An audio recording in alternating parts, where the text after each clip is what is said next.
So, okay. All right. Well, welcome everyone. My name is Sam Gold. I'm the Executive Director of RiverCOG. I want to just thank you for coming tonight to our first of a series of 12 meetings with 12 municipalities as part of our regional housing plan effort and our municipal Section 830J housing plan project for each of those 12 towns. I'm joined tonight with members of my staff and members of our consultant team from SLR. But before I go into that detail, I'm going to turn over to your town planner, Stu Popper, who I think wants to do some introductions. So go ahead. Great. Go ahead, Stu. Good evening. Welcome to the meeting. Thank everybody. I'd like to thank everybody for coming. I don't know if the Mayor Spots is on here. If he is, he wants to welcome everybody to the meeting. And I'd just like to introduce, obviously, Sam is here from RiverCOG. Megan Hoffless is here from RiverCOG. And we have our consultants, SLR. We have Robert Collins and we have Karen Martin. So I'd like to thank everybody for coming. And I'd like to turn it over to Robert. Okay, we need to have the presentation up and running. Did you Yep, I'm going to share my screen right now, everyone. But actually, before we do that, since we're a small group, let's actually go around and do introductions. Okay. Just so everyone knows who everyone is. I'll start. I'll call off people. Alice, if you'd like to introduce yourself. Alice Kelly, Chair of Planning and Zoning, Cromwell. Okay. We have Karen Martin and Robert Collins, who I mentioned from SLR, they're parts of our consultant team. We have Chris. Why don't you introduce yourself? Can you hear me? Yes. Chris Cambray, former COG member. I am a Planning and Zoning Commissioner in Cromwell. Welcome, Chris. Good to see you again. Thank you. Thank you. Nice to see you, Sam. We have Megan Juflis, our project manager for RiverCOG. Paula Luna. Hi, I'm a member of the Town Council in Cromwell. Welcome, council member. Thank you. Ann Grasso, if you'd like to unmute yourself first. Yes, thank you. Hi, everybody. I am a planning and zoning commissioner. Great, for welcome. Cromwell. Ed Malley, or Malley. I'm from the Board of Finance. Welcome. Mark Zampino. Hi, I'm Mark Zampino. I've been on the Zoning Board of Appeals in Cromwell since 2016. Oh, well, welcome. We also, I see Janice Erlenmeyer. She is our community planner from RiverCOG, who's also working on this project. Brian Sturmer. Hi, I'm Brian Sturmer, and I'm on the Cromwell Board of Finance. Thanks for having me. And everyone should know Anthony Salvatore. Good evening, Anthony. Hey, Sam. Anthony Salvatore, town manager and chairman of the RiverCOG. We're happy to have you. Jay Polke, if you want to say hello. Jay Polk, member of the Cromwell Economic Development Commission. All right, Jay Polk. So, That's thank all you. right. Thank you for coming this evening. Yep. Jack Hennehan. Hi, Jack Hennehan from Cromwell Town Council. Welcome, council member. Yep. I also see Stephen Wyganowski. Hey, Sam. Good evening. Nice job. Yeah, Steve Wyganowski. I'm on the Cromwell Board of Finance and the Zoning Board of Appeals. Excellent. Thank you for being here. We also have Margot Burns, RiverCOG Senior Environmental Planner. She's joining us. And last but not least, we have Anne Holly Bozek. If you'd like to say hello, please do so. Hi, it's Ann. I'm trying to get my camera on. But anyways, calling in from South Carolina, and I'm on the redevelopment agency as the vice chair. Great. Well, welcome in. And thank you for joining us from somewhere that's much warmer. Yes. All right. With that, I'll turn it over to Karen and Robert. So take it away. Okay, are you able to share your screen? Yes.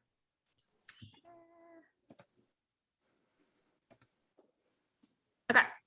Okay, great. Okay, can everybody see the presentation okay? Yes. Yes. Okay. Okay, well, if we can go to the next slide. We've already done introductions, but I just wanted to kind of start off at this point to kind of let everybody know that while this is a project team, it's a very collaborative effort. And we're obviously working with part of the consultant team, but we're working very closely with RiverCOG and their staff, as well as the town of Cromwell staff, specifically Stewart. And now we're looking forward to looping all of you in into the process that we've gotten underway. So if we go to the next slide. So specifically tonight, we're looking forward to just opening up the conversations with you. We want to kind of explain a little bit about what the regional housing plan is that we've been working on with RiverCOG staff, and that there were a few previous meetings. And then specifically start to focus on the municipal annexes or affordable housing plans that we're going to be working closely with you over the next couple months. We also want to talk about what is affordable housing and what are affordable housing plans in Connecticut. And some of the information that we probably will give you related to those two things is probably going to surprise you. And then lastly, we want to talk about what does this really mean for Cromwell, and how is this ultimately going to be a stepping stone for Cromwell in this topic. We're also going to take a look at existing conditions related to housing. I'm going to go through a lot of data, a lot of background data. We have tried to summarize it, but we will have takeaways at the end of each major category, so we kind of can zero in on some of the stuff we're seeing from the data. The other important thing to note about the data is that there's not one single piece of data that is the most important out of all the other data. Each piece is kind of a tool in the tool belt, and we want to really make you aware of it. And then as a collaborative effort, we can kind of zone in on which ones we find most valuable to us in this first step. We then will look at specifically about housing needs assessment, which is something that the state has asked us to consider in developing this plan. And then lastly, and most importantly, we're going to talk about potential strategies and have some live polling. If we go to the next slide. So specifically for your role tonight, we want you to listen and hopefully learn something about affordable housing and then your community that maybe you didn't already know. And then also maybe share some information back to us because it is a collaborative effort and we are looking forward to getting some of that information from you. We also want to provide, get some input from you on potential housing strategies specifically for Cromwell. We have some initial ones that we've kind of talked about with Stewart. We want to kind of share them with you kind of so you can kind of see some of the direction that we might be going in. But there will be opportunities after tonight's meeting to further discuss them and to further share ideas as we move forward with the plan development. Obviously, we want you to be able to ask questions. Please type any questions that you have during the presentation into the chat function. And then we're going to answer questions at the end of the workshop before we wrap up tonight. Also related to the fact that we're going to be doing some live polling once we get to the strategies section. If you could have your phone ready or have a second web browser open, we will give some instructions at that point of exactly how you can log in to the live polling.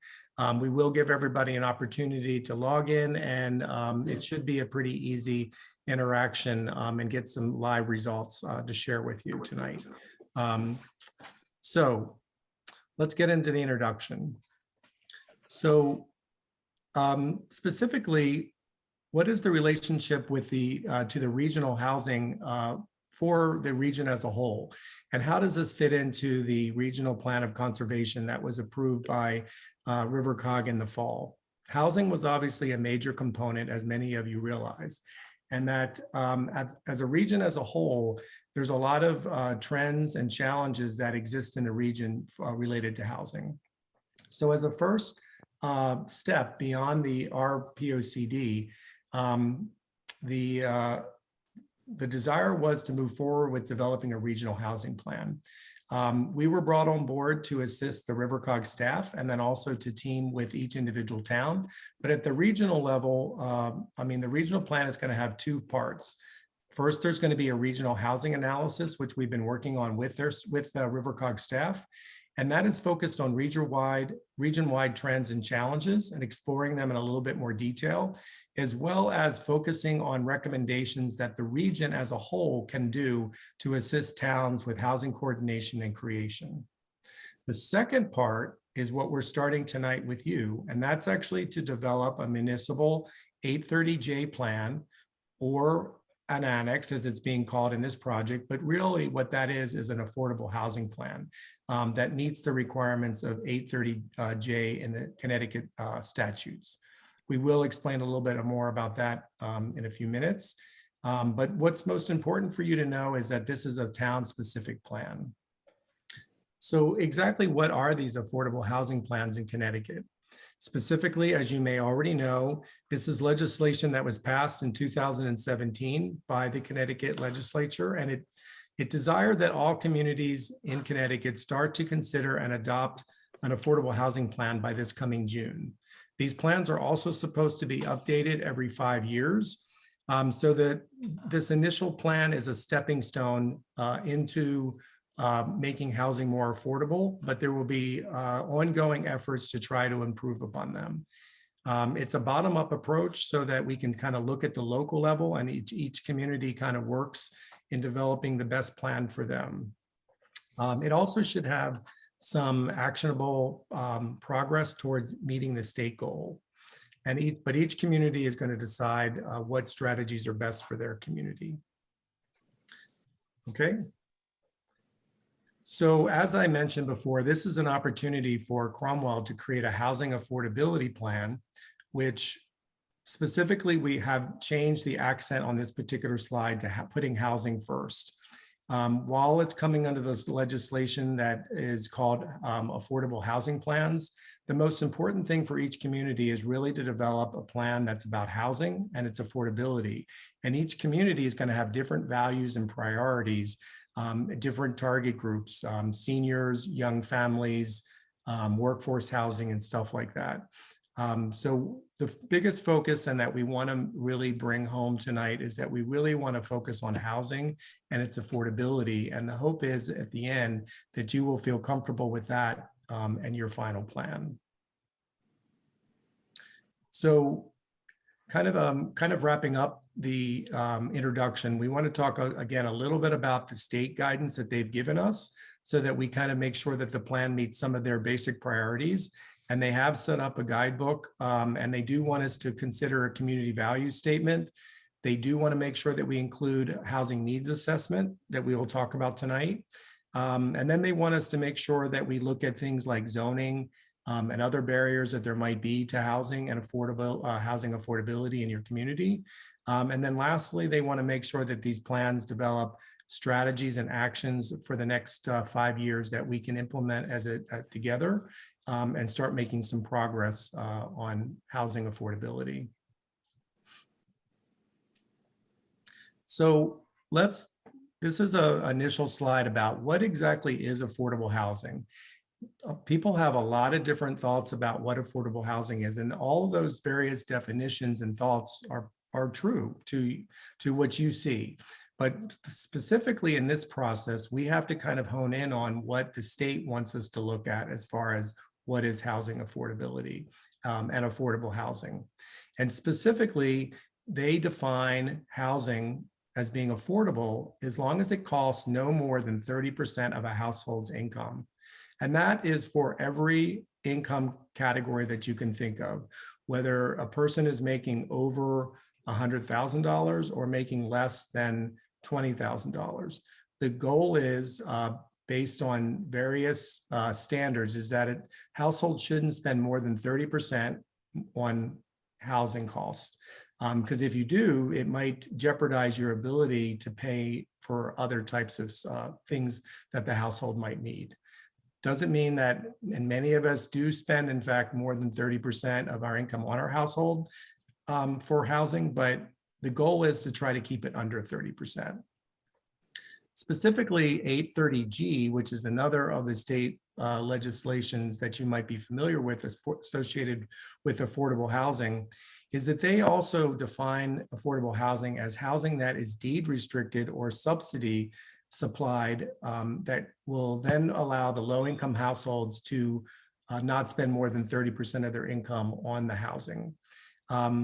As part of that legislation, the state has a goal that communities should try to get to about 10% of their housing that is protected or deed restricted in some sort. And then lastly, another definition that this legislation wants us to take in consideration is what they define as a low-income household. Similar to affordable housing, a lot of folks and a lot of different data sources might define low income slightly different. But in this particular case, what we're looking at are households that make less than 80% of the area mean income that is coming out of the census data that we are supplied through this process. We can look at extremely low and very low, but the state wants us at a minimum to take in consideration low income. So this is the part that may surprise some of you, is what exactly, based on that definition, is a low income household in Cromwell?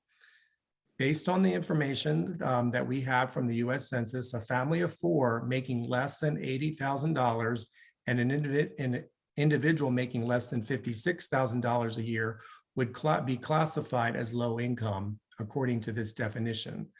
So that might surprise you.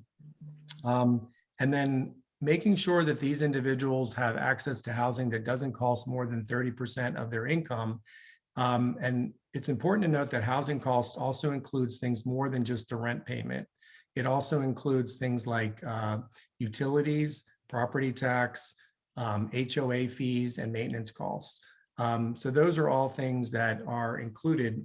However, it doesn't necessarily take in consideration wealth and assets that are not calculated by income by the US Census. So lastly, the maximum housing budget for a family of 4, based on this information, would be just under $2,000 per month that they could afford if they're making around $80,000 that they could expend on household needs. And then an individual, it would be just under $1,400. So we're going to come back to that a little bit later and give a little bit more information, but we wanted to kind of just set the stage there. Did you have anything that you wanted to add to that, Stuart? Because I know we talked about that with you a lot. It's very important for people to look at that income level and consider as we go on and we talk more about affordable housing, to keep that in mind, keep what the income levels are in mind as we go along. Okay, great. Okay, so let's start building a little bit of the case for the discussion about affordable housing and housing affordability by looking at existing conditions. And we're going to start by looking at some planning and zoning criteria. Specifically, if we look at the town of Cromwell, with as far as your current zoning goes, which I know most of you are very well aware of, you have 3 primary residential zones. 2 family dwellings are allowed by right in those zones. You also have an active adult housing zone, which is in several locations. You also have a planned residential district, which includes a couple of communities throughout the town already. And then in the zoning code, you also have a mixed use district, which would allow for some residential. Yeah, I would just like to mention, Cromwell has a really wide variety of housing opportunities, and it's primarily because of our zoning. We allow, as Robert pointed out, 2 family dwellings by right. We allow 3 family dwellings by special permit. We have a number of zones that allow for a variety of different housing types. In the PRD zone, today we have the 160 unit Cromwell Village, or the Landon in Cromwell, over at the former Nike site, which is a PRD zone. We also have the Arbor Meadows, which are single family houses off of Field Road, which is also a PRD zone. There are discussions at this point in time to create a mixed use district for residential housing. No one's ever used the mixed use district for residential housing here in Cromwell. There is some discussion going on right now regarding the future of the Lord Cromwell site and it looks like a developer will be coming in with a mixed use proposal there. So again, Cromwell is unique that we provide all these different opportunities for housing. And so it's really a very unique and fortunate situation we have that provides a variety of housing types and at various costs for different people. Thanks, Robert. Yeah, thanks, Stuart. I think that's really good insight because I think we all are aware of that, and we want to make sure that the message about that is getting weaved throughout this discussion. So if we go to the next, infrastructure is another issue that really affects housing and developable or suitable land for development within a community. Cromwell currently has about 75% of the town is on public sewer. Water services in a very similar range. This is actually fairly high for the region as a whole. And this is what's led to a lot of the existing development within the town, as you all realize. It also has led to the housing type variety, which is in Cromwell already. And this also allows for you as a town to have potential for future housing development and options. So that's actually plays well for you. When we talk about available land and buildable land and suitable land, as you all are probably well aware, there's actually very limited available land. There's not any large tracts that could potentially be developed for new housing.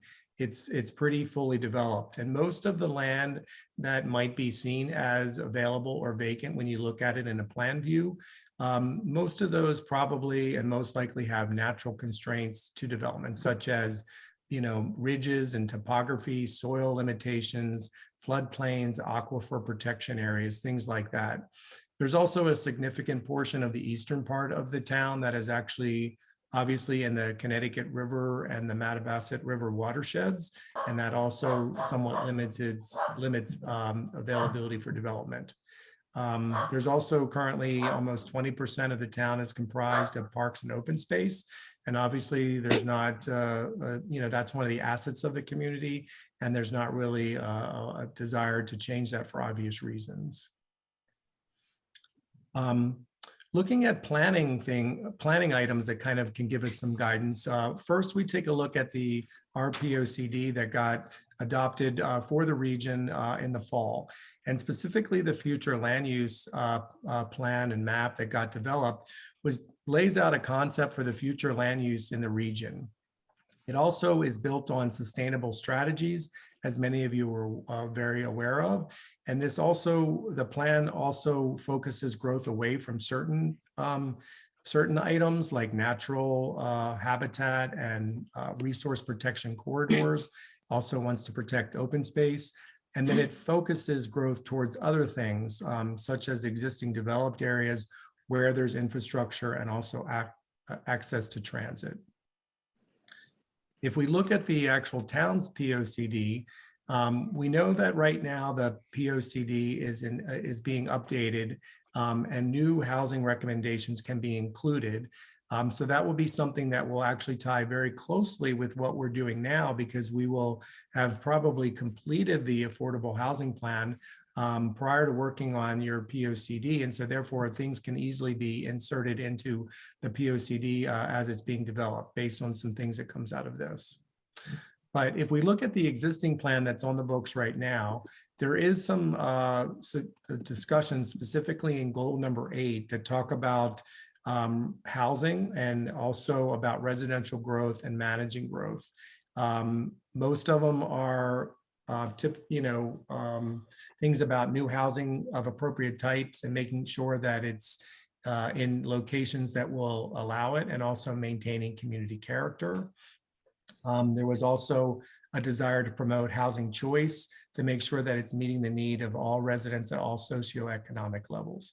And I think, as we'll see as we go through the data, I think in many cases, some of these goals are being met, and there is ability to continue to improve upon them. Okay, so now let's talk about some demographic trends. Right now, we do have the 2020 census data for you, as you probably have seen, and Cromwell is just over 14,000 residents. It's fairly similar to what it was 10 years ago, but with some of the new development and what's being projected by the state data center is that it's likely that Cromwell's population could increase somewhat over the next 20 years. Another thing that's happening is that the population over the age of 65 is also increasing. I think that this is also something that we're all familiar with, and some of us are even in this age group, but the baby boomer age group is now approaching, and over the next 10 years will be going further into the over 65 age group. And this is going to coincide with increasing age of seniors or folks over the age of 65. At the same time, there has been some decrease in population in the region as a whole with younger populations and specifically school-age children. While Cromwell has had some decrease in school-age children, it's not as pronounced as what we're seeing in other parts of the region. Some of the other parts of RiverCOG have had steep declines, unfortunately, in school-age children. Household composition is also interesting when we look at Cromwell. While your household distribution is similar to the county as a whole and also Connecticut, it's almost entirely made up of 1- and 2-person households. It represents almost 70% of all the households in Cromwell are 1 or 2 people, and nearly half of the households are also married couples. And also, as a region, compared to the region as a whole, Cromwell also even has more just 1-person households. So this is an interesting fact to consider when we look at housing type that will be coming up shortly, because we'll want to see if the housing distribution within Cromwell kind of matches the type of housing that 1 and 2 households would likely be interested in. We also looked at housing wage just as an information source for you. And according to the National Low Income Housing Coalition, they basically look at the price of a 2-bedroom rental home in the town. And then they look at, based on the information that we said before, how much would a person have to make in order to afford that 2-bedroom apartment without spending more than 30% of their income. In Cromwell, it comes out to be hourly wage of $23.65. And when we look at some of the salaries of folks that live in the town, we look at elementary school teachers, and they, at an entry level, they make about $21 per hour. Somebody like a nurse or in the medical field, they make a little bit over the minimum wage for housing at $29 per hour. And then a grocery clerk would make only about $12, almost $13 an hour. Obviously, we realize there's some variation in that, but that's just kind of some initial information for you. We then also looked at where people in Cromwell work. Where are they coming from? What are the large employers? And while about 8% or almost 9% of the folks that live in Cromwell are actually working in Cromwell, almost 90% of people that work in Cromwell are coming from outside of the town. And so this people make choices about where they want to live based on lots of different factors, but one of the factors could potentially be going to places elsewhere that might have more affordable units or more units that fit their type.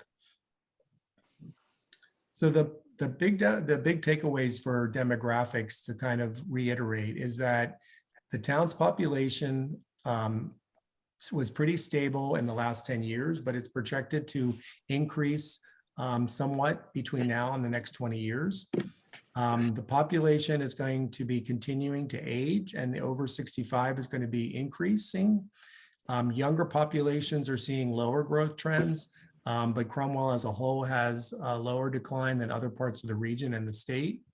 And then lastly, 68% of the Cromwell households are made up of only 1 or 2 folks. So looking at market trends, specifically related to housing, the first thing that we want to share with you is basically the housing type and tenure. And tenure is owner occupied or rental occupied. As you can see in the pie graph that's on the left side of the screen, Cromwell has a pretty diverse type of housing with 56% of the housing being single family detached. Now that's the biggest category throughout Connecticut and some other parts of the RiverCOG region. That number is almost 90%. So Cromwell actually has a pretty diverse housing supply, even though it's still dominated by single family. Also, there is a full variety of multifamily housing, everything from 2-family type of units to units that have much more, like up to 50 units within them. That's probably like larger apartment complexes that people we're seeing as being within their same community. Also, homeowners comprise about 76% of the ownership, of the type of ownership within the community, and renters are only about 25%. Okay, next slide. So when we look at home values and home prices and home sales, home values, based on what folks have been indicating in the US Census, most of the units within Cromwell are being valued at less than $300,000. However, in recent trends, housing over $500,000 is actually rising. So right now, values are in somewhat of affordable range, but because there's no protection on a lot of those types of units, values could potentially continue to rise and maybe make housing become less affordable within the town as a whole. Sale prices also kind of show some of this trend, and that for the most part, they have been fairly stationary over the last 20 years. But recently, and probably related to what people have been calling the COVID bump with real estate, we have seen some rising values, and the median house price in Cromwell is up to $300,000. Also, home sales have been pretty stable over the last 10 years. There was obviously a dip related to the 2008 recession and housing crisis that happened 12 years ago. And we're not seeing home sales as high as they were back pre that period, but they are rising. We also take a look at rent so that we can kind of see what folks that are renting are dealing with. And 80% of the rental units in Cromwell are at $2,000 per month or less. And almost 33% of rental units are under $1,000 per month.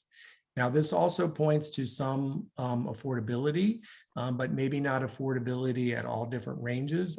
But again, rents could continue to increase based on recent trends. We also took a look at housing permit activity to kind of see how new housing is coming along. Obviously, the permits have been somewhat declining since peaks prior to 2005 and 2008. But there is probably about an average of about 14 permits per year. And this is primarily single family development. Recently, there has been some multifamily.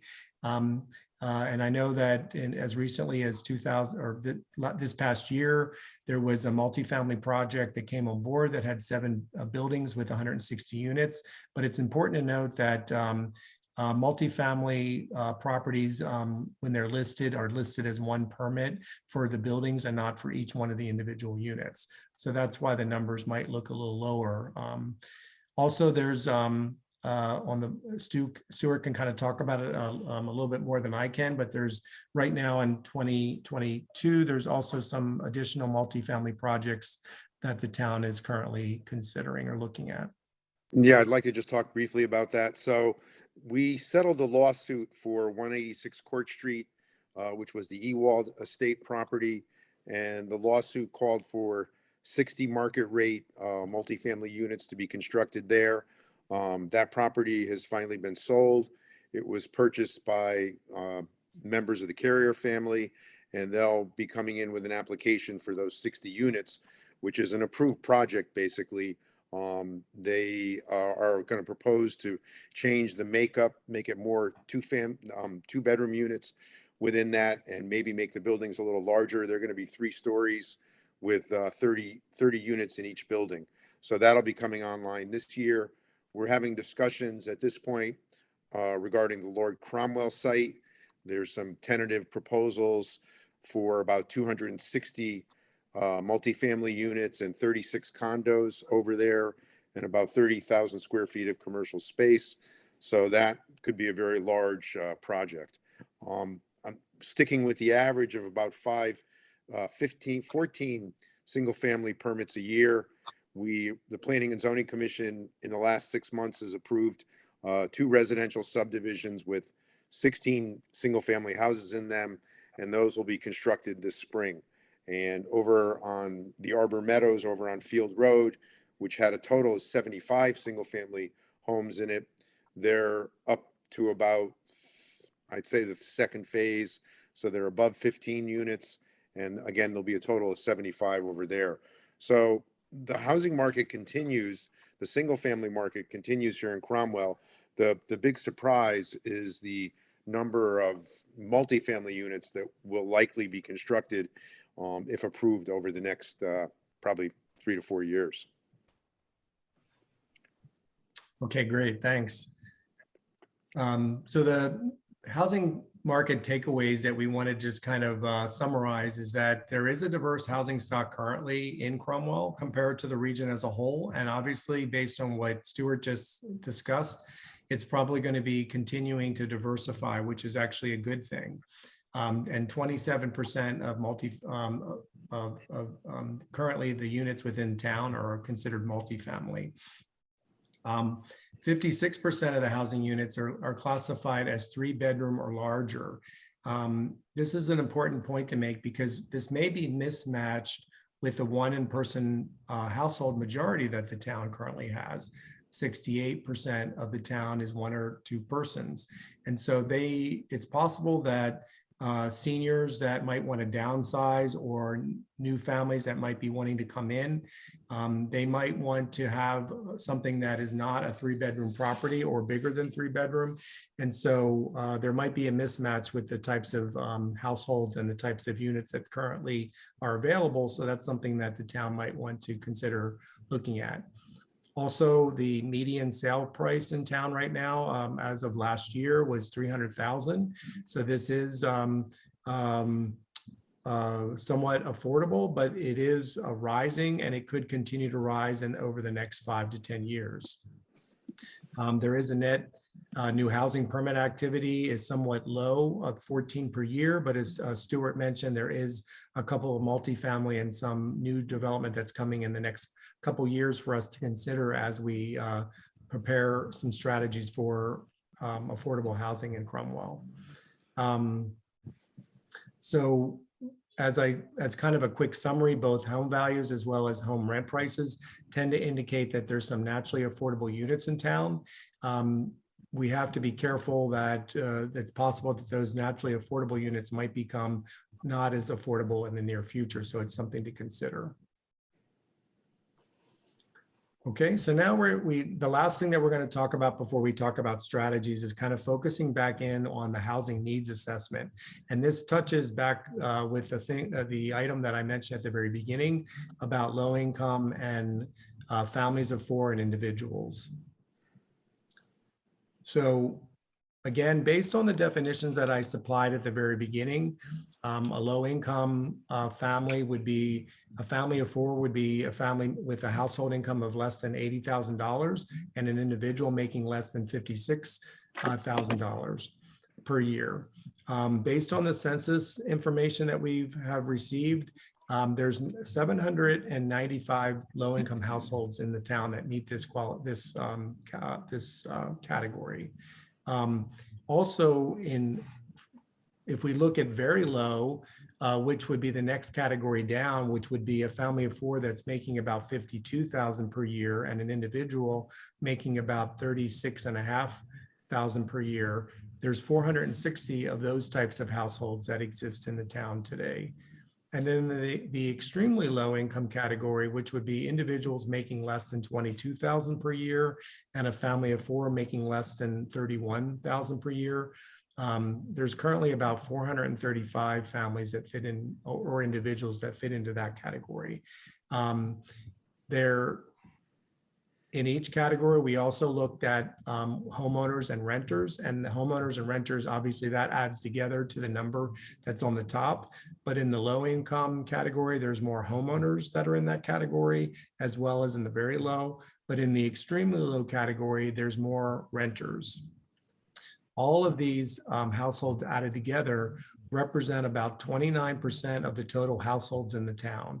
So you're looking at approximately like 1/3 of the town would be considered low income based on this definition of low income that the state is requesting that we consider. So the other thing that's important in a housing needs assessment is, while we may know that there's, low income residents and families, how many of them are actually cost burdened? How many are actually spending more than 30% of their income on housing? And these numbers are probably not surprising to you, but they're in the low income households, over 60% of those families and individuals that meet that criteria are spending more than 30% of their income on housing. So therefore, it's meaning that they have difficulty spending money on other such things like food, clothing, transportation, or medical costs. Also, as folks that make more than the that are not considered low income, only 13% of those folks are considered cost burden. So most of the cost burden right now in town is really in folks that are in the low income categories or below. Also, seniors, we looked at seniors. Seniors are also more cost burden compared to younger households, and almost 60% of senior households are spending more than 30% of their monthly income on housing costs. And then lastly, renters are also more cost burdened at about 54% than homeowners. So based on that information that I supplied, what exactly would be the amount that a low-income family or individual would be able to afford if they're not going to spend more than 30% of their income on housing? And that's what this slide here shows. It basically shows that an individual would be looking for a unit to purchase at about $191,000, and that would be the maximum they could spend if they were not going to spend more than 30% of their income on their housing. For a family of 4, that would be about $273,000. So remember that we talked about before that the average or the median sale price of a home in Cromwell is up to $300,000. So that would say that the median home within Cromwell would not be accessible to these folks. And then also we looked at the renters. And so for a low income individual, the maximum would be about $1,200 or almost $1,300 per month that they could spend on housing. And then for a family of 4, it would be about $1,800 per month. We did talk about the rents earlier, and we know that the average rent is below $2,000, so there might be some rental opportunities for these folks. So we also want to turn our attention back to protected affordable housing, as the state is asking us to take a look at. So as a reminder, exactly what is a protected affordable housing unit? And this is a property that is, by statutory definition, is restricted to households that make less than 80% of area mean income. And also it's set up so that they don't spend more than 30% of their income on housing. So within Cromwell, based on the information that we've reviewed with Stu and that we also got from the state, there is 421 units in the town currently that meet this definition. And that's almost 7% of the housing units within the town. So This is a fairly good number considering that the state is wanting every community to try to reach at least 10%. So Cromwell has been doing a pretty good job of getting to this 10% as a goal to consider. Now, in Cromwell specifically, these protected units include both government assisted units, tenant rental assistance, and then also folks that have received single family like mortgages through various state and federal programs that help folks to purchase homes that might be in these income groups. And those units are protected for a period of time so that they don't go back onto the natural housing market and would become unaffordable to those folks. So we have a little bit of room to grow in Cromwell, but we've also been doing a pretty good job up till now. So just another little piece of data for you, and then we'll wrap up the discussion about the data, is that we look at also, the state has asked us to consider a affordable housing gap. And basically what that is that you look at the affordable housing supply in the town. You then subtract out the affordable housing demand based on the numbers that we presented earlier, and then that is a housing gap if it's a negative number. If it's a positive number, then you don't have a gap because you have a surplus. And when calculating this out, Cromwell actually, for a family of 4, does not have a housing gap. There's actually more units available for those folks that in those various categories for both to buy as well as to rent. But where we do see a gap is in the single person households, which might be leaning towards senior households. And there is a gap that's identified in the very low income category as well as the extremely low income category. So that might be something that the town might want to consider when looking at potential strategies. Now, obviously, I've gone through a lot of data. And the important thing to remember too is that we are preparing a data deck that will be available for everybody to go back and take a closer look at all this. And we're really just giving you a broad brush overview of the most important points. And the final takeaway based on the needs is that overall in Cromwell, there's a less need for affordable housing than some of the nearby communities and region as a whole. Other parts of the region have a greater need for affordable housing. 29% of Cromwell households would be considered low income, and so therefore would be eligible for some kind of affordable housing or housing that might be more affordable. And 58% of these low income households are spending 30% or more of their income on housing, so therefore they would be considered cost burden. On a positive note, as I just mentioned, Cromwell has 66.8% of the housing units are protected. So that's also helping these individuals that might need it. So we have some good trends that we're already doing. And then lastly, some of the cost burden types of households that might need some assistance might include low-income households making less than 80% of area mean income, senior households, renters, and then single person, single income households. So with that kind of concludes my review of all of the data and background information. Again, we will have some questions at the end because I'm sure you might want to follow back up on some stuff. We also have the data, the full data deck, as we call it, that is available and we can share with you through Stuart. So you can look at it in more detail. And then we can also fine tune it over time if you would like some additional data or data sources to be added. But at this point, I'm going to turn it over to my colleague, Karen, who's going to go through some potential strategies that we've talked about with Stuart. And we want to get some initial feedback from you on those strategies. So Karen, it's up to you now. Okay, great. Hi, everyone.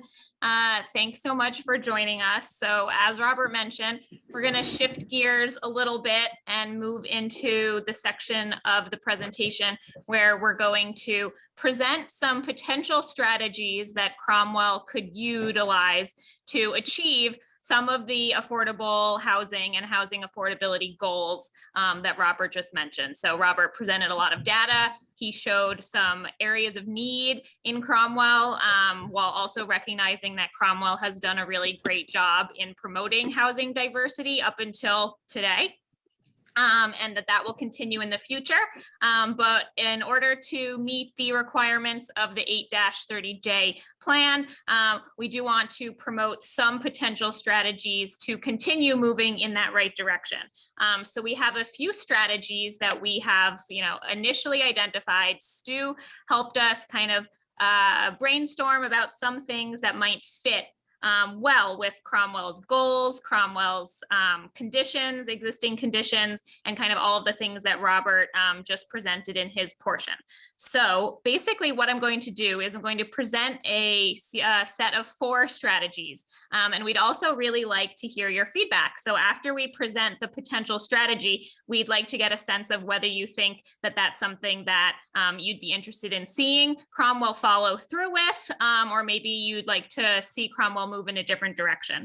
So one key piece of this is that we have interactive polling software that we're going to use so that we can collect your responses and feedback in real time. And Robert had mentioned at the beginning of the presentation that this involves you either pull it up on your phone or you could open another tab in your browser and open it up, and it should work that way. So as long as you have something where you can be still watching the presentation and then using the polling software in another window, that will be great. It's a little bit of multitasking, but I'm confident everyone can do it. So the first thing is that you will just either on your phone or in the second window, you'll want to go to this URL here. It's pollev.com/SLR 2021. And if people are able to get that started, it should either just bring you right to the poll, or you may see a quick screen that looks like this that's asking you to choose if you are a participant. But otherwise, I'll put this URL back. You just go to this pollev.com/SLR 2021. And it's going to bring you right to our polling section.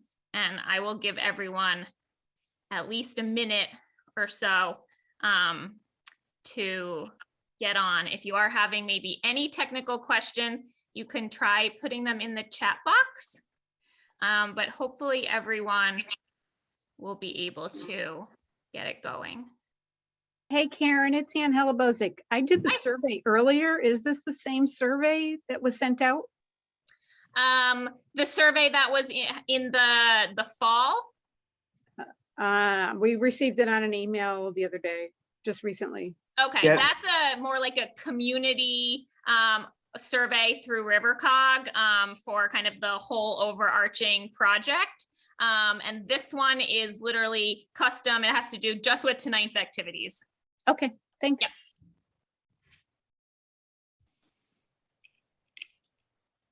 Okay. Hopefully everyone has had a chance to log in. It doesn't allow me to log in. It doesn't allow you to log in. No, it says username. Presenter not found. I have poll EV, what you have up there. Yep, Oh, .com/ can put in SLR Oh, maybe 2021. that's why. Okay, Maybe that might work.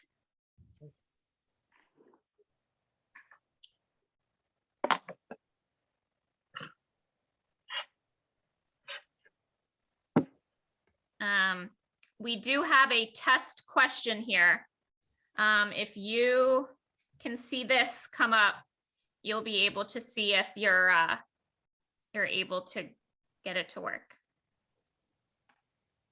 Obviously, this question does not have anything to do with affordable housing in Cromwell, but it will maybe give us some other interesting feedback. Okay, so I can see that people are We Use know to the bring vanilla software. ice cream to the next meeting. vanilla ice cream.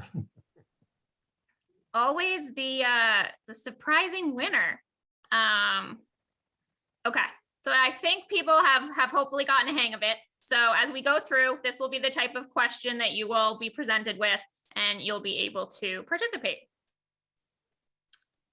Okay, so I am going to start us off here. So as I mentioned, and as Robert had mentioned, we have come up with a few potential housing related strategies that could be something, some things that Cromwell could consider putting into their 8-30J plan, and then working on implementing to reach some of their housing affordability goals. But keeping in mind that Cromwell already has a lot of housing diversity. In the slide that Robert showed that had the pie chart, where we were showing that there's a lot of multifamily opportunities in Cromwell.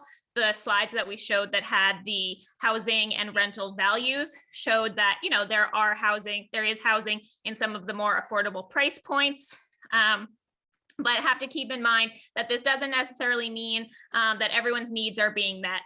In the needs assessment, Robert showed that there's still a lot of households, especially if they're in those very low or extremely low income brackets. And there's a lot of people who might need housing for just 1 or 2 people and might not be able to find it if the housing units are bigger than what they're looking for. So there's definitely always going to be areas that we can target to try to match the housing supply to the housing need. So with that in mind, Robert, Stu, and a few of us have worked to come up with these 4 potential strategies. The first one is just to continue to promote and maintain the existing housing diversity and its benefits that already exist in Cromwell. We know that you have a lot of entry-level housing stock, maybe homes that are older, homes that are smaller, condominiums, things like that. And you do have rentals available. So in terms of utilizing what you have, how can we preserve that? And how can we kind of promote and get people to know that those housing opportunities exist? So a couple of options could be to kind of promote what you already have. Number 2 has to do with the concept called middle housing. Middle housing is kind of a housing concept that's become a little popular in the last few years. And what it is looking at pretty much what it says, the types of middle density housing that a town can utilize. So not super low density, not single family, but not going all the way in the direction of multi-story kind of apartment buildings or towers. That kind of might be the typical thing you think of when you think of affordable housing, but that a lot of communities are not super excited about bringing into their town. Middle housing is something that kind of sits right in the middle. Accessory dwelling units are also maybe a concept you probably are familiar with. They've also been getting a lot of traction, especially through the Connecticut State Legislature in 2021. They were really like a top priority point for the legislature when it made zoning changes. So I'll touch a little bit on those.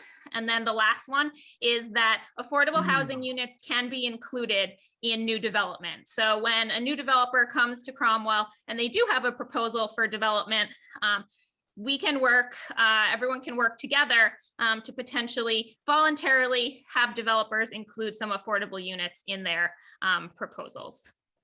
So let's start with the first one and dive into it a little bit more. This one was about promoting and maintaining Cromwell's existing housing diversity.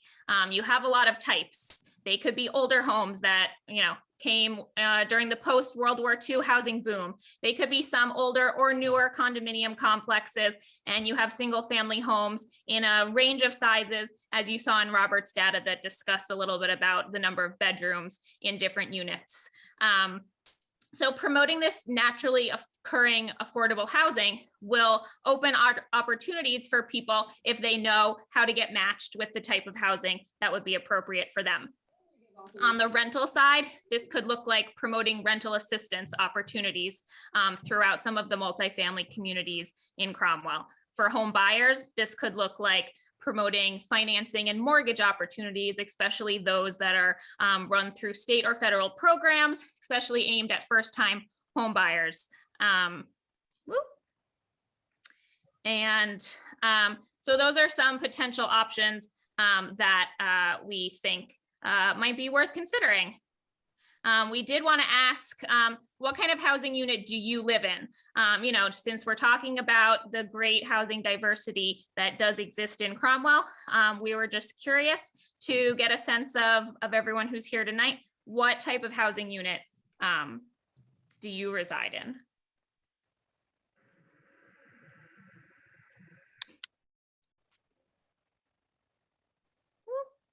Is everyone able to do this question?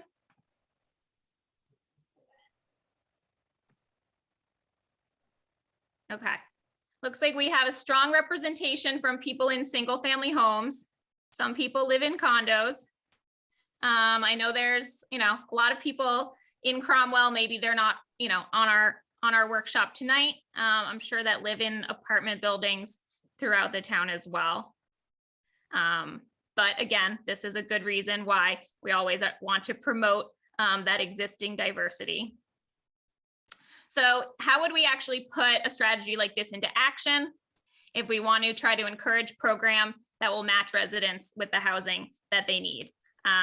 So two potential options are to actually work with local landlords to educate them about opportunities for tenant assistance. There's programs out there, but if landlords don't necessarily know about them, they won't be able to take advantage or provide those kind of opportunities to their tenants.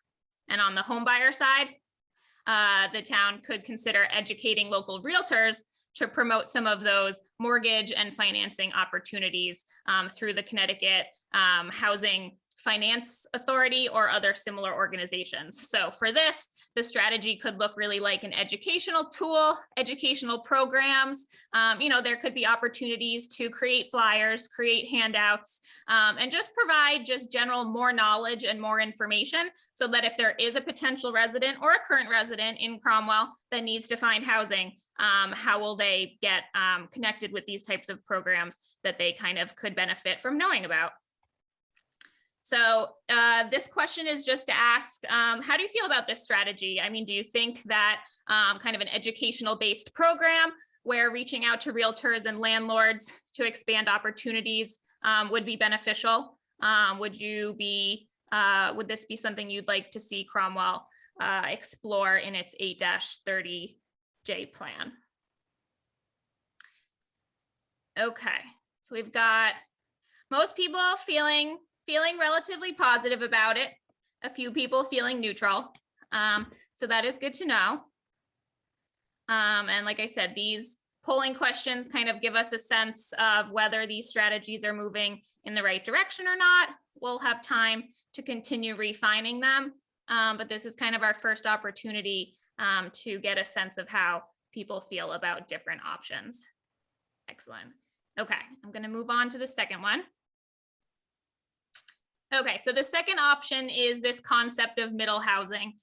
This is a concept that has also kind of gained popularity in recent years, as I think a lot of communities are looking for middle of the road options to add housing, but not in a way that would feel overwhelming or put an extreme burden on services or infrastructure or towns in general. So middle housing are types of multifamily units, but they're compatible in scale and form with single family homes. So perhaps even from the outside, you wouldn't even know that they're not a single family home. They're going to fit in very well with single family homes in terms of their scale and their form. Some very popular types would be 2-family homes, 3-family homes, possibly small 4-family units, basically anything that when you look at it, you don't necessarily get the sense that it's an apartment building, but you think it really fits in with a single family neighborhood. In Cromwell, currently, in all of your single family residential zones, you allow 2-family houses as of right. So in a way, there's probably a lot of middle housing in existence in Cromwell. So a potential option is to continue to promote 2-family houses including even the conversion of single-family homes to two-family homes. That creates new housing. Those are all new units. They may be at somewhat affordable, more affordable price points. So those are all things to consider. It allows Cromwell to create additional housing, but you also get to preserve the existing structures of these single family or two family homes rather than tearing things down and starting from scratch. And it creates, like I said, kind of the scale and the form of neighborhoods that people like and are comfortable with, especially if these are happening in walkable areas where you're in a really nice neighborhood feel and you can walk to your local amenities. It creates a really positive neighborhood atmosphere. So how could Cromwell go about achieving this? Well, like I said, we know that you already have a lot of two-family housing, but continuing to promote the fact that this two-family housing is allowed. It's in your zoning regulations, but that doesn't necessarily mean everyone knows about it. And another possibility could be considering adding the option of three-family units where appropriate. I know Stu mentioned earlier in the program that three-family units are allowed by special permit, whereas the two-family units are allowed as of right. So one potential strategy could be that higher density housing, moving more in the direction of three-family units, could be encouraged in some walkable neighborhoods in Cromwell, close to amenities, shops, and restaurants. Certain areas where it would be appropriate to upzone a small amount could be targeted, and there could be some type of zoning change that would allow also three-family units in addition to the two-family units where it would be appropriate. You have a lot of large single-family homes that could probably be converted into 3 units in ways that they've up until now been converted into 2 units. And if this was allowed by right, that would kind of be a more encouraging process that people might be more readily willing to take advantage of. So there could be a future potential zoning change to codify some type of strategy like this one. So would you be interested in seeing 3-family units permitted in neighborhoods in Cromwell where identified as appropriate?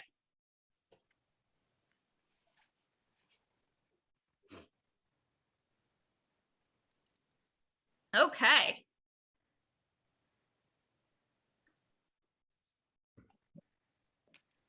People would, for the most part, not like to see the addition of 3-family units. Okay, that's always very helpful to know. So this may be a strategy that perhaps the town does not consider pursuing. So that's why this type of feedback is extremely valuable. Okay, the third strategy relates to accessory dwelling units, which are also known as ADUs. And I'm sure most of the people, especially those on planning and zoning, I'm sure are familiar with this concept. ADUs are small dwellings that are located on the same property as a single family home. They can provide affordable housing options, typically kind of in that naturally occurring affordable housing range because they tend to be small. And they tend to, because they're located within another home, the price points tend to be lower. They can also provide the homeowners with additional income. So that can also be some type of relief and housing income for people who need additional income. They can be made to be affordable, protected affordable, if deed restrictions are filed with the unit, specifically to restrict the income or the rent that could be charged for the accessory dwelling unit. So if that was to be done for any specific ADU unit, it can be counted by the state as an affordable unit in your town. Last year in 2021, the state legislature passed a zoning reform bill that you may be familiar with, Public Act 21-29, and accessory dwelling units were the primary focus of that piece of legislation, and making sure that they become more accessible for people across the state by requiring towns to update their accessory dwelling unit regulations to be more flexible and more permissive. So that legislation is out there. Towns are being requested to update their zoning regulations to reflect the requirements of the legislation, or towns can choose to opt out of the legislation. But I think a lot are considering complying with the legislation, which will probably take the form of making some changes to their zoning to allow ADUs in a few more forms that they currently don't. This is an example of a set of zoning regulations from the town of Mansfield for accessory dwelling units.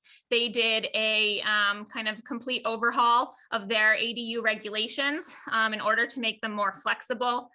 They allow all types of accessory dwelling units with zoning permits in single family residential zones. And this kind of looks like a set of zoning regulations that could be adopted to bring Cromwell's ADU regulations up to be consistent with the legislature. We know that Cromwell currently allows for attached accessory dwelling units. So as long as the accessory dwelling unit is located in or attached to the primary dwelling, those are allowed in Cromwell currently. But another consideration is to widen the scope of accessory dwelling units and allow them to be detached from homes. This usually entails they still have to meet zoning requirements, things like setbacks, FAR and other requirements, but you can have one that is a completely separate unit on the property along with a single family home. There can still be limitations on the size, but the legislation is asking that kind of all towns meet a certain standard that provides somewhat more permissibility so that there's more opportunities for people to take advantage of living in ADUs. So something that Cromwell could consider doing would be some updates and revisions to their zoning regulations to update them and allow detached ADUs, and probably a few other small tweaks that would just increase the opportunities for people to take advantage of adding and building accessory dwelling units if that's something that they're interested on their property, because these do provide good affordable or housing affordability options for people who may be in need. A lot of them are family members, but they can also be rented out. So there's a lot of people who can take advantage of living in accessory dwelling units if there is a substantial stock of them to take advantage of. So knowing that Cromwell currently allows attached ADUs, would you support allowing detached ADUs for single family homes and some potential zoning changes that would allow this? Okay, see, people are answering. Okay, so 60% of people feel good about that potential strategy. 40% not interested in the detached accessory dwelling units. Okay, that is very good to know. Okay, the fourth and last strategy that we're going to present has to do with including affordable units in new development on a voluntary basis. So through a conversation that we were having with Stu, he let us know that there was a recent discussion with a developer who had a proposal for Cromwell, and they voluntarily offered to include that a portion of the units in their development would be affordable. Obviously that was, a positive and productive conversation, and, maybe, interesting that the developer, but also very smart that the developer was willing to offer that kind of at the outset on a voluntary basis. A lot of communities have regulations mandating a certain number of affordable units in developments, but this type of more organic type of option can also exist where it's not going to be mandated, but it's going to be voluntary, and kind of through that kind of like mutually beneficial discussion, these types of arrangements for the inclusion of a portion of affordable units in new developments can be arranged for.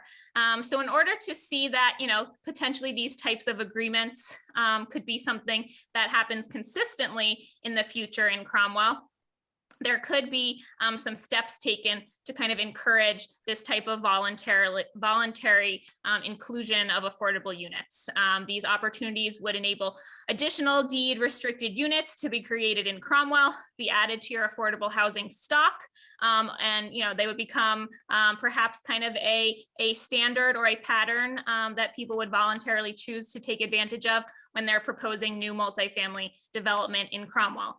So there's a couple ways that we have considered that this could be something, to kind of set as a precedent. So more people might consider doing this on a voluntary basis in the future. So something that could be considered would be creating a set of affordable housing guidelines. If a developer is to come to the town and say, I'd like to put some affordable housing units in my proposed development, it could be helpful to kind of have at least a policy or a set of standards that have been developed so that in response, the town can say, wow, thank you, that sounds good. We have kind of a expectation or some kind of framework that you can follow so that there's some consistency. The developer kind of has a sense of what the direction that they need to go in and how they can kind of, take advantage of what they're offering in kind of a straightforward and understandable kind of way. So something that could be done would be to create some language. It could look like a handout. It could look like a brochure. It could be a link on your webpage that kind of says, if you're interested and willing to offer affordable units in Cromwell, perhaps your offer will look like this, or we'll work with you to set this number of affordable units, or this type of affordable units, or this will be the target audience for your affordable units, because now we have all of this data that was just presented to us that's telling us that people would really like small affordable units. So maybe just offering kind of like a target that the developer would know to aim for when they, offer this kind of condition with their project. So potentially, like I said, something could be like an actual tangible handout or brochure that kind of sums things up in an easy to understand kind of way. There could be a zoning regulation component, not in the sense that would become anything mandatory, but just in the sense that there could be guidelines in your zoning regulations that refer to affordable housing. So that's another option. So really just any type of method that would get the information out there so that people would kind of know what they're dealing with, and that if this was something that was to recur in the future, in future developments, there would kind of be a standardized process. And if developers saw that Cromwell kind of knew exactly what it was aiming for and looking for, that might actually encourage them further to offer this voluntarily, kind of if they knew exactly what to expect. So would this be something that you would be interested in, working with developers to encourage them to voluntarily provide some affordable units in multifamily developments?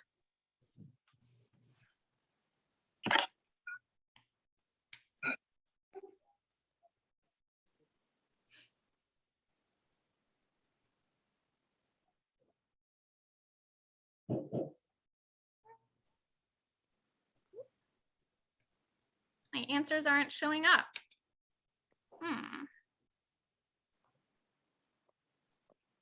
That's odd. Uh-oh. Technical error.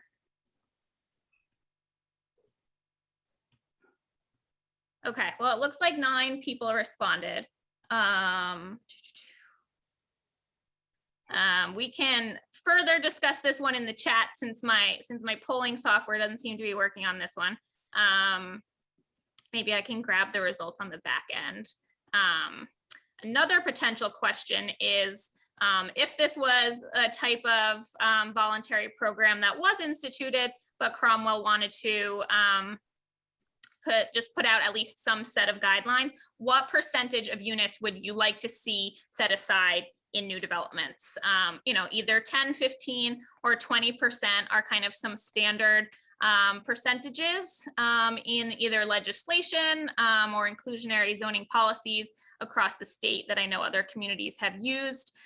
So when it comes to kind of trying to figure out what portion and percentage would be required to be affordable. It looks like people are most comfortable with 10%. So a little bit on the lower end. So that's very helpful as well. Excellent.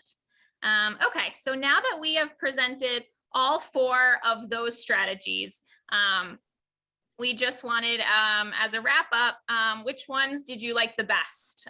You can choose more than one in this answer slide. So if you liked 2 or more, you can indicate that. But just kind of out of, this gives us a sense of which ones you might like to see us work to refine a little bit more. If there are other strategies, absolutely nothing is off the table, and these are not in any way set in stone. This is kind of just the first stepping stone to getting us to a set of strategy recommendations that can go into the plan.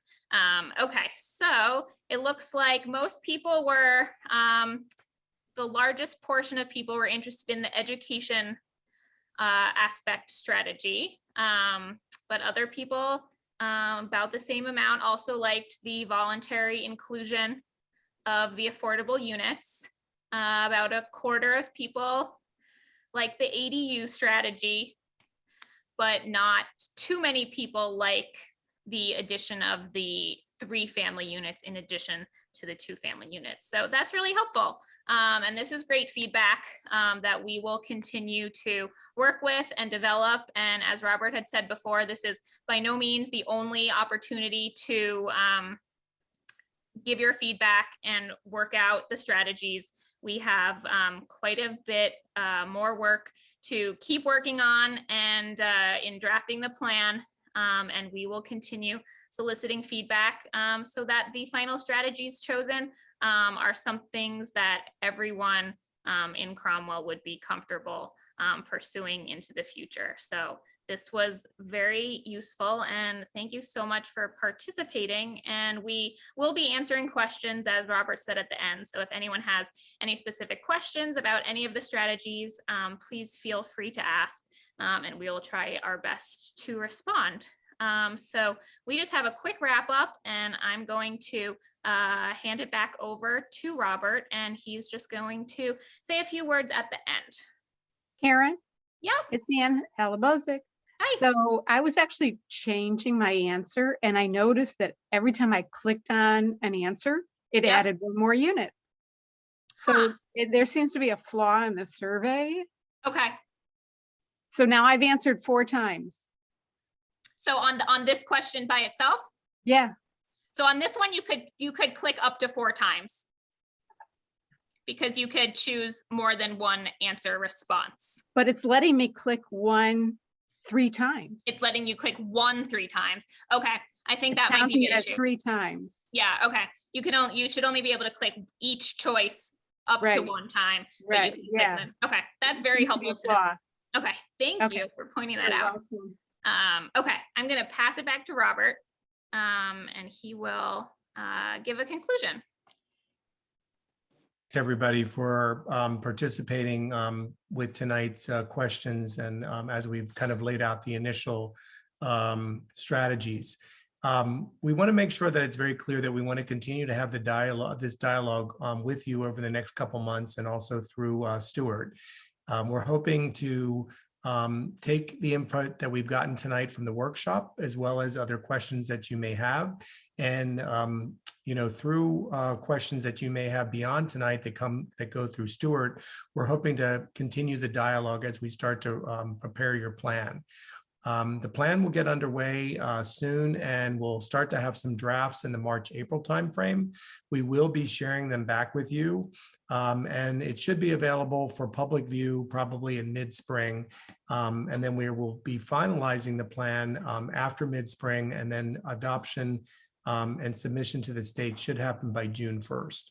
So it is a quick time frame, but remember that this is supposed to be an initial plan. It's a stepping stone, and we're hoping to lay out some strategies that are reachable for the next 5 years, and that are ones that are in line with your values and your desires for housing affordability within the town. So with that, I'm going to turn it back over to RiverCOG staff, who are then going to open it up for question and answers. And we'll be glad to answer any of the questions that you might have. Thank you, Robert. Let's see. Want me to take down the presentation? Does anyone Why don't want we to take down the see? presentation? Take it down. If people who have questions or they want to make a comment, you can either use the raised hand function or just wave at me and I'll call on you. We're a small enough group that I can see everyone. So questions for Robert or Karen or Stu? Oh, go ahead, Stephen. Hey, Sam, how are you? And hey, Good. appreciate all the information. I know Ed Malley had to drop off, and I'm not sure what data will be available besides, or maybe the PowerPoint or whatever technique you guys are using to share data. Maybe just make sure you talk through that before the meeting ends, and what can be publicly available. So that would be great. So at this point, when I think of Cromwell, and all the nice data points there and all, I don't know if you could sum it up. Maybe it's the wrong way to do it, but I kind of like to get to like the bottom line. So if you had to say, like, as a town, are we sort of in a green kind of status versus being yellow or red? Like we've got some pressing issues soon to be resolved, or I get all the future, the next 5 years, but right now, in Cromwell, given the diversity of the housing stock, and the like, it is quite diverse. I'm just kind of curious, I guess. Are we like okay at least versus? I'm sure there's probably some towns that are much different. You can travel up and down the river there, and I've gone through some of those towns. I know they're not like Cromwell. They don't have anywhere near the diversity of housing. So I'm just kind of curious what you guys' opinions on that is. Well, I'll start off, and I know that Stuart might want to chime in too. I mean, ultimately, we want to find out from you whether you feel that you're in a good position, because this obviously has to be your plan. We did try to supply some information that does show that compared to the region as a whole, you do have some bright spots, but you do have some spots that might be of very importance for you to work on. But that's what we're hoping to communicate with you and to get feedback from you. Generally, there's probably generally good points that might be brighter than other communities, but each community is going to have its own issues to potentially tackle.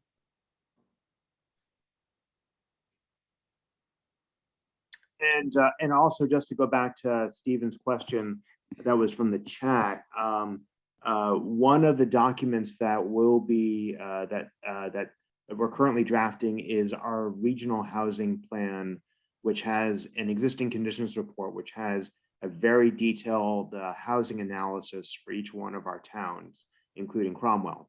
So the finishing touches on that draft are being completed, and that's going to be public information that can be distributed to all of you. And in addition to the presentation that we've made tonight, that it's going to be available for the public to view or to re-review, there's also something that we call the data deck, and that's also where all the data that we talked about tonight is compiled in a more complex component. And that way you can look at the data very carefully to look at the various different data sources, and we can continue to have conversations about that. And that's also being shared through Stuart, who will also share it with you. We're also hoping that with Stuart's help, that there will be continuing to have dialogue at the Planning and Zoning Commission, as well as other boards, and that we can get that information back to us, and that we can continue to synthesize it so that we develop the best plan for you all. Great. I saw Chris's hand raised. Go ahead, Chris. Yes, hello. That was a great presentation and very eye-opening. Now, is 830J something is that what this is? This is being created, is that correct? Yes. The Okay. affordable housing plan itself is satisfying the 830J. Is to satisfy 830J. So it will have components of the 830G. Is that correct or incorrect? So I'll try to tackle this. So so it's in the same section of the statutes. It's two sections down because it's J, And the connection between the two, between 830G and 830J, is that 830J uses the definition of affordability that's in 830G. So that's subsidized mortgages, publicly assisted housing, and housing at 60 and 80%, deed restricted housing at 60 and 80% of median income. So the connection between G and J is that definition. Okay. But there's no mandate in 830J besides you doing this plan. It doesn't. There's no mandate in there that otherwise connects you to 830G. Okay, so my question was, in strategy 4, you talked about the developer volunteering X amount of units. So from a planning and zoning commissioner seat, I say, okay, this developer comes in and wants to volunteer, I'm going to volunteer 10% affordable. This is great. We move along a couple of meetings and he changes his mind and it's not working out. Could he at that point say, well, you know what? This is the way I'm going to do it. And all of a sudden it goes into 830G status where it's going to be looked at totally different. Does that make sense? Yeah, I mean that it's not, strategy 4 wasn't necessarily, not automatically a strategy that negates the ability of developers to come in with 8-30G proposals, but 8-30J is really about not really even specifically targeted at meeting the 10%, but just targeted at making some meaningful progress in Cromwell in trying to meet the needs of some, income groups and population groups that need housing. So if it was a voluntary, program or policy that you put in place and, hopefully some good outcomes could come out of it. I think if it was well developed and developers felt that it was something that they would be interested in pursuing. We're not necessarily saying it would start meeting 8-30G goals. We're just saying that it would get people thinking and considering ways to incorporate affordable housing, maybe in ways that they haven't before. So, yes, that tie is there in a way. And like I said, the window for 8-30G applications does remain under that section of the legislation, but in the way that Sam was saying, there's not like a direct connection in the sense that the 8-30J plans are really just creating tools to make some meaningful progress in the right direction. It could ultimately one day get you to your 10%, but that's not really the purpose. It could be an outcome, kind of a related outcome. But I think the idea with the strategy number 4 was to just offer some kind of less aggressive than 8-30G opportunities for developers to come into Cromwell and make some progress. If I could jump in on that. And then Alice, you can put your hand down. You'll be next. Okay, that's fine. Okay, I was just going to say real quickly that just remember that these affordable housing plans that are coming under 830J are supposed to be seen as stepping stones. And as long as the town has put that on the books, you have kind of showed that you are looking at affordable housing and that you are making some traction in that direction. So therefore, if you have somebody that challenges you, the state wants you to be able to point to your affordable housing plan and say, well, we're actually making progress. We actually have some goals and we have made some progress in the last 2 to 3 years. And so you're putting it in writing. So therefore the state can help you use that in challenges with 830G. I'd also like to jump in and just say, the thing about 830G is that it's set up as an adversarial process. The nice thing about strategy 4 is it's more of a friendly process. You're working with the developer to create affordable housing as opposed to 830G, which is based on basically a lawsuit to force affordable housing. So it's just a different, it's a more friendly approach. And the idea would be that both the developer gets the development that they want and the town gets the housing that they want without anyone having to go to court over it. And just to flesh out Robert's comment is that you do have the moratorium open to you. So if you make progress towards 10%, you can get a moratorium. from 830G. So that could be a potential strategy for the town as well. Go ahead, Alice. First of all, I think that it's like apples and oranges. This J is mandated for all towns to make an affordable housing plan. That is, it's not, discretionary or anything else. You are to have an affordable housing plan. That is what the legislature said. So that you can then have some type of guidelines or whatever to show that you want to have, or you must have affordable housing in each and every town in the state of Connecticut. So, and then as far as the AG, which is a terrible thing because we've been through that. Let me tell you, he put up a barracks, not a nice place. Aside from that. So I think that we have to take a look at what this mandated plan is for affordable housing for the town of Cromwell and how we want to approach it and how it will be accepted by the state as something that we can move forward on. It's just like a POCD. They're going to look at it every 5 years. I think the POCD is every 10 years. So this is something that has to be something which is separate in each and every town.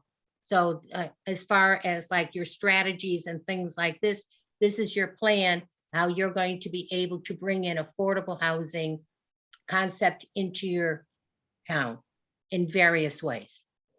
I just want to say, I do appreciate how this is evolving. I liked a lot of what I heard tonight. Thank you. Right. No, I think the presentation was excellent. And it really showed, a lot about Cromwell. And so really what we saw tonight is Cromwell is what you looked at is for Cromwell. When you do your one for Middletown, you're going to be saying, this is what is in Middletown, correct? Yes. Correct. So that Yeah, definitely. each town will have their own separate J plan. Mhm. Okay. And the strategies will be very different in every town. There may be some overlap, and we can also share information. Like for instance, in talking with Portland on their and developing their plan, they're already doing a lot of that first strategy that we talked with you about, as far as promoting various different options that folks can get for rental assistance or for mortgages.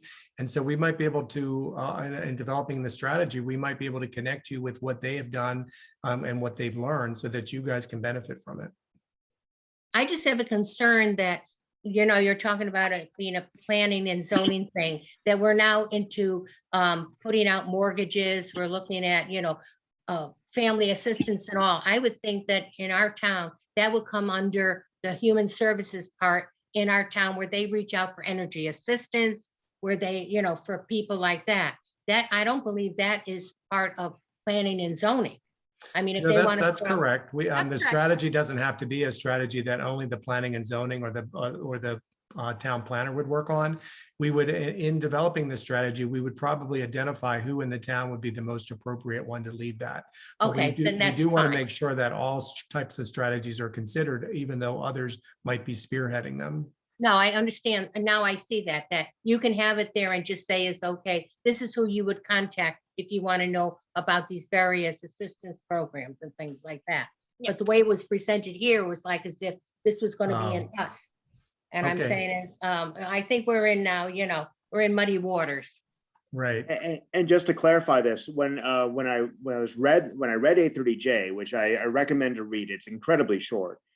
There's very little in there, but what it does say is the town or the city shall. And so yeah, it might be best human services or the municipal agent or someone else to be promoting the CHFA loan program. And that could be a great way of getting your 830G defined affordable housing numbers up without having to build anything, because those mortgages and also rural mortgages lent through the U.S. Department of Agriculture, USDA, also count towards affordable housing. So those are strategies which you could get points towards affordable housing without having to build anything, which is something which we're going to recommend for every town, because it's something which is a little known. Everyone focuses on the new build, but there's little emphasis on how do we make existing housing a little bit more affordable, and cheaper mortgages is one way. All right, other comments or questions?